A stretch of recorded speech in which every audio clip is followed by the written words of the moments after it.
Example 3, graph the parent function and the indicated transform functions of the parent function.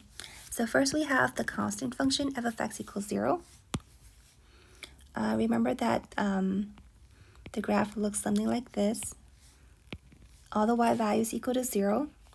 Now g of x is equal to 5. That means what it's been done to f of x is we take that 0 and we add 5. Or g of x equals f of x plus 5. So shift up 5 units. So everything is being moved up to 5 units. So the graph looks something like this. Now, we can graph this by looking at using transformations, or we can also graph this by just plotting points. That's another way. This means the y value is always equal to 5. So all the points contain y values that are equal to 5. So it's just a different way of seeing things to graph it. All right, f of x equals x squared. We know how to graph that one. We have the point 0, 0. 1 squared is 1, 2 squared is 4, negative 1 squared is 1, negative 2 squared is 4. So the graph looks something like this. And then g of x equals negative parentheses x minus 3 parentheses squared. Again, we can graph this by just plotting points, but it would be best to use transformation, because when we pick points, we don't know which point is going to give us the vertex, right? All right, so it looks like the minus 3 tells us that it's moved to the right 3 units. And then the negative in the front tells us that there's a vertical flip.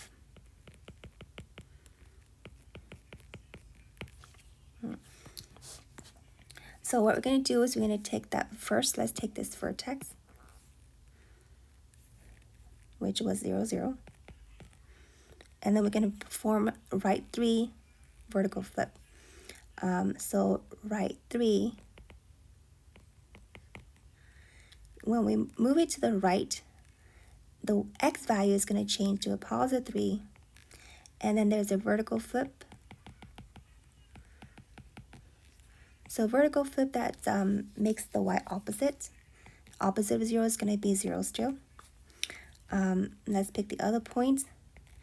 Negative 1, comma 1. Right 3 units, that's going to become negative 1 plus 3 is a 2. And then the vertical flip, that makes the y becomes the opposite. The point 1, comma 1.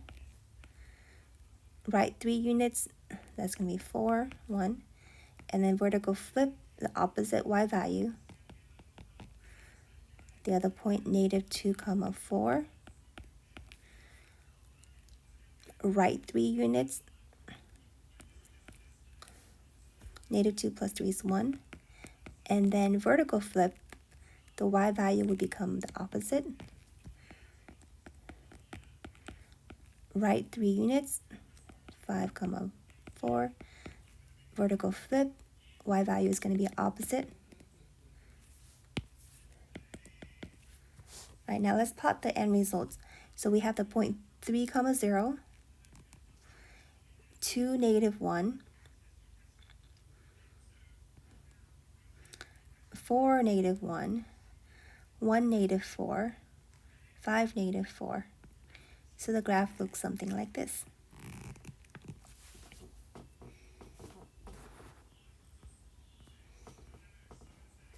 All right, next we have the graph f of x equals x cubed.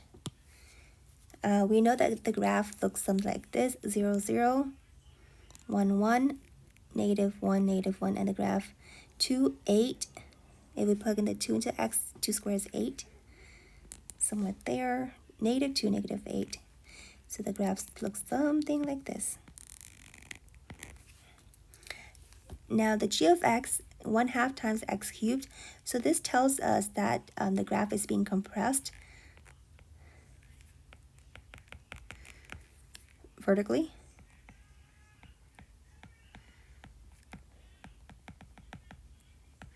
Okay, and again, it's affecting the y value, because this is really g of x equals 1/2 times f of x. F of x is x cubed. So 1/2 is being multiplied to the y value.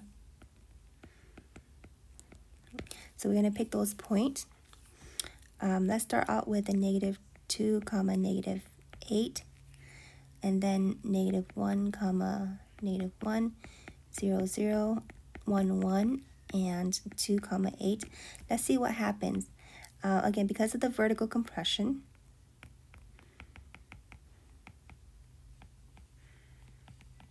we multiply the y by 1/2. So that point, which was, let me move this one up a little bit. Okay, so that point that was -2, 8, the y value multiplied by 1/2, that's going to be -4. -1, -1, 1/2 of -1 is -1/2. And then 0, 0, 1/2 times 0, 0. 1, 1, 1 times 1 is 1/2. And 2, 8, 8 times, 1/2 times 8 is going to be 4. Now let's plot these points, the resulting point. -2, -4, -1, 1/2, 0, 0, 1, 1/2, and 2, 4. So the graph looks something like this. Notice that it's not as stretchy, but it's more compressed, more flat than the original graph.